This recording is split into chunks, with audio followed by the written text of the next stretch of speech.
Hi friends, welcome to my channel. My name is Kelly and this is Hagrid, and we've had him for a while. He is a sweet Yorkie, a ginormous Yorkie, and my daughter requested that I have him, he doesn't want anything to do with it, be in the video today. So I love my daughter very much, so I decided to honor her request for Hagrid in the video, and she'll be excited when she sees it later. Well, today is June 1st, and I know I will have other videos where I say today is June 1st, but I just wanted to do a little tag to celebrate 2 months on BookTube today. Yay! All right, Hagrid looks horrified, so I'm going to put him down. I'm back. Anyway, I wanted to do this tag. It's called the 2 Books Tag, and it's just to celebrate my 2 months on BookTube. The first thing I am going to talk about with the 2 book tag is 2 recent reads. And if you'd like to do this, I would love to hear about your recent reads. 2 recent reads. The first one is Legendary by Stephanie Garber. It's the second in the Caraval series. I really think she does a really good job of setting up this magical world. I really got into this one a little bit more than the first one.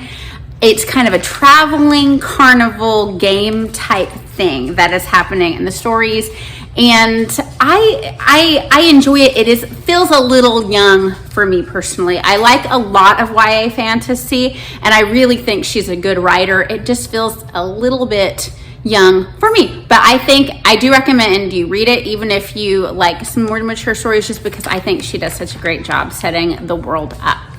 All right, and the other recent read is The Silver Chair. Was an audiobook that we just finished up as a family. C.S. Lewis, Narnia. What more can you say? It's just heartwarming stuff. Love that. All right, 2 nostalgic books is my next little prompt that I have made up, and I hope that you guys will join me in sharing your nostalgic books.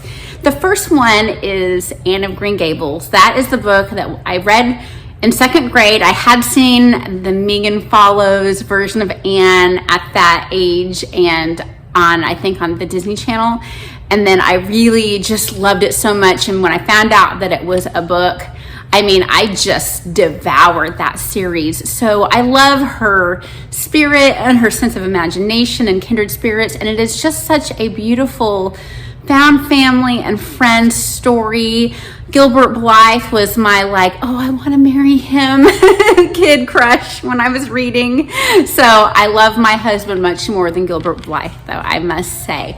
All right, and the second book with feelings of nostalgia that I have is The Secret Garden.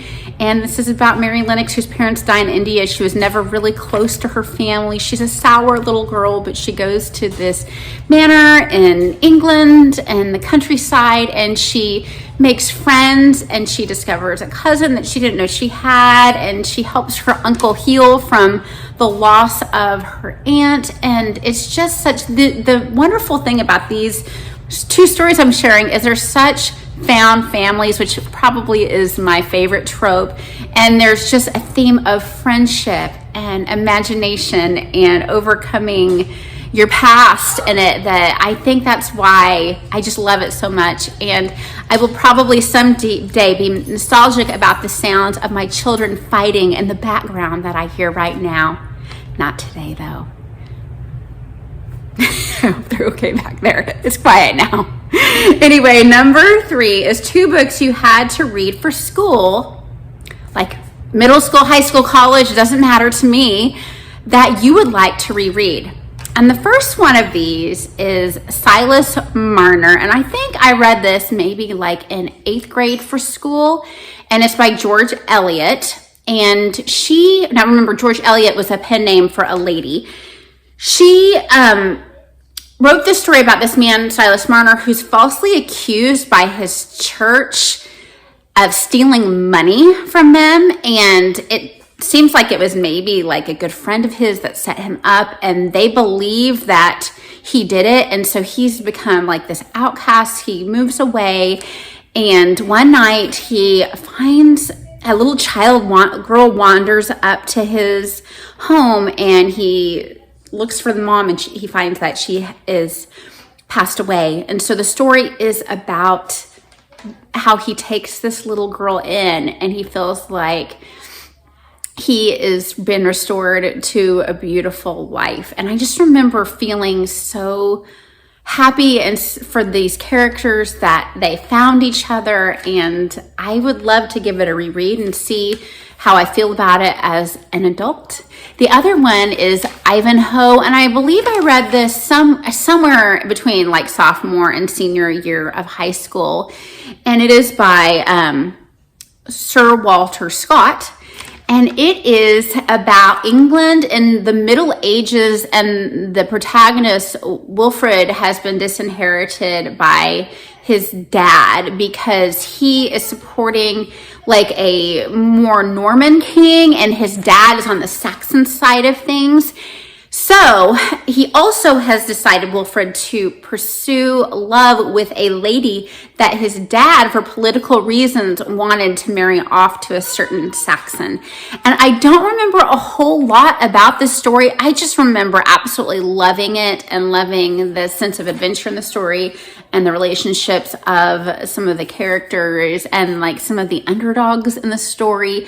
So I would love to give that a reread at some point. All right, next, 2 books I just want to read. And the first one is I'm not big on romance, but I have been having my eye on this very clean, inspirational romance called Stay With Me by Becky Wade. And I think that it is like a good one because I've heard a lot of people on BookTube recommend that one. And so I think I would like it quite a bit. And the other one is No Exit, which is a thriller, and it is by Taylor Adams. And it is about like this girl who is like driving home. I think she's like driving home, from what I've heard, to take care of like a parent or something. I may have those details a little wrong. And there's a blizzard that happens, so she has to go to like this rest stop area. And there's a bunch of people stranded there. Of course, nobody has any communication because the storms, I don't think, cell or landlines are working. But she sees, I think, like she goes back out to her car or something, and she sees like a little girl like locked away in a vehicle. She doesn't really know whose vehicle it is. So like someone that is there stranded with her has like done this to this child. So she has to, without giving herself away, like try to figure out what is going on. And the last one is 2 hyped up books you are interested in reading. And these are books that I really want to read, but sometimes, sadly, when I read these types of stories, I either am like disappointed or DNF them, but they're stories that when I really like them, type of stories I really like. So the first one is The Book of Night by Holly Black. And there's a shadow altering aspect to the main character. It's all I really know. I'm wanting to not be spoiled too much. I haven't read too much about it. I have read trigger warnings, and it seems like I have trouble with assault things, so I may have to just try to look a little bit more into the trigger warnings before I read this one. But I do like quite a bit of what Holly Black has written before. And then the other one is just all over BookTube and everywhere. And this is The Atlas 6 by Olivia Blake. And this is like a dark academia type story, which I love the idea of dark academia and the concept. But I feel like sometimes those stories take it almost a little too far for me sometimes. So like, it's just, you never know whether I'm going to actually be able to finish those books. I was really disappointed with The Ninth House by Leigh Bardugo. I know a lot of people really loved it. I loved the concept, but some of the sexual assault that happened in the book was just a little bit too much for me to read. So we'll see what happens, but I want to tag 2 people. I would love to tag the Bookish Gnome and see what he says about this. And I would love to tag Luna's Library and see what she says about this. I always love her tags. She does some really awesome tags. Please check out both of their channels. And you guys, please do this if you'd like to. I'd love to read, and let me know if you've done it. Have a great day, and I hope that you read a lot.